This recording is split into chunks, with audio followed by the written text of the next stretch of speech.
Good morning, girls.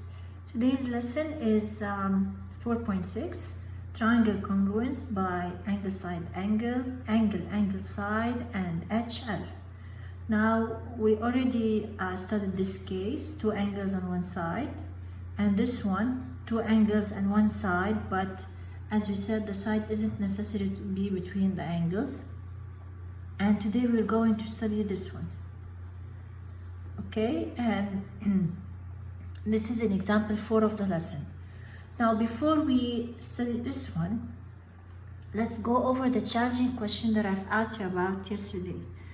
I told you, if you remember, that before I said that to prove two triangles congruent, having two angles and one side, it is a must for the side to be between the angles or next to the angles.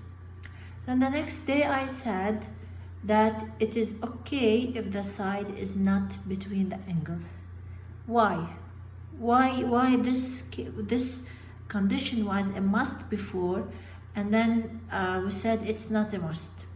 Now this is the reason. Let's say we have two triangles, one side equal to the other, and I have here 60 degrees and 60 degrees, so I have two congruent angles. And I have 70 and 70. So I have two angles and one side. Now, why this would be enough to prove that two triangles congruent? Because if I have here 60 and 70 degrees, let's try to find this angle. Because you remember that the sum of all angles is 180. So you add these two, and the answer is 130, and then you subtract it from 180, the answer will be 50.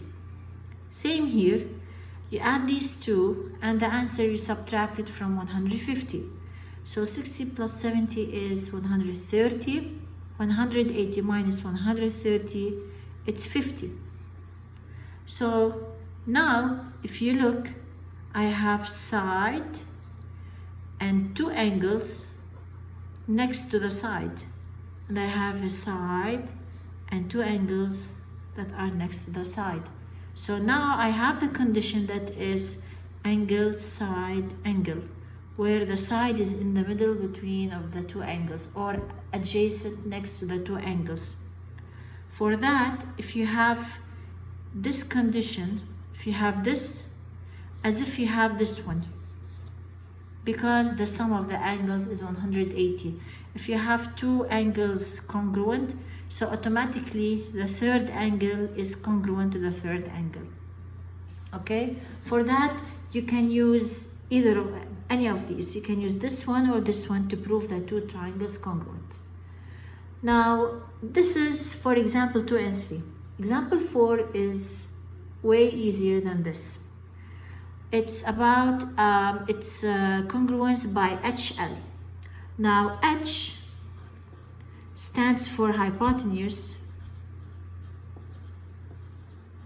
and L stands for leg. Now I'm sure that because you heard once I said the word hypotenuse and leg, you remember the right triangles, because a hypotenuse is in the right triangle. So now you know that this example is only directed for right triangles. The theorem says that if you have two triangles that are right, okay, this only works for right triangles, where you have the hypotenuse equal to the hypotenuse. You remember that the hypotenuse is the longest side. So if the hypotenuse is equal from the first triangle is equal to the hypotenuse from the second triangle, and one leg from the first triangle, let's say this one, is congruent to one leg from this triangle, so the two triangles are congruent by HL, hypotenuse, leg. This is so easy. No need for angles, no need for anything, just a hypotenuse and any other side. Okay, so let's see how can we use this. In example 4, they gave you this figure. They said, are triangles WVX and triangle WYX, are they congruent? So to know if they are congruent, just let me before label it, or let me show to you like this triangle, the one in the pink one.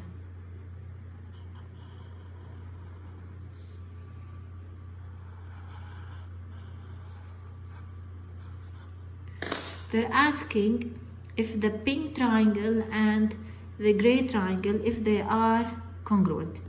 Now, I forgot to put this sign. This one is equal to this sign, to this side, it's given.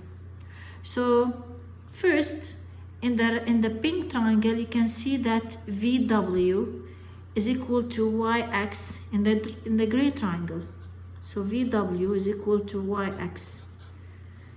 And since we have 90 degrees, so now we're dealing with right triangles. So I need a hypotenuse and a leg. If you can see VW and YX, this is the leg. Okay? Now, in the pink triangle, the hypotenuse is WX.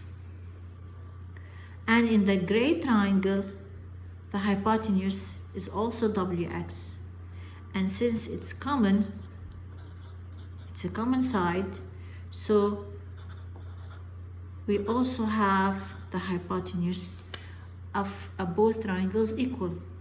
So since I have a leg and the hypotenuse, so simply the two triangles are congruent. The two triangles are congruent by HL. Okay, let's try to do check it out 4. Check it out 4 has this figure, and they said, are these two triangles ACB and DCB, are they congruent? Now, first look for the hypotenuse. This is the hypotenuse here. It's the longest side, and this is the hypotenuse here. So they are given equal. So I have the hypotenuse from the first triangle is congruent to the hypotenuse from the second triangle.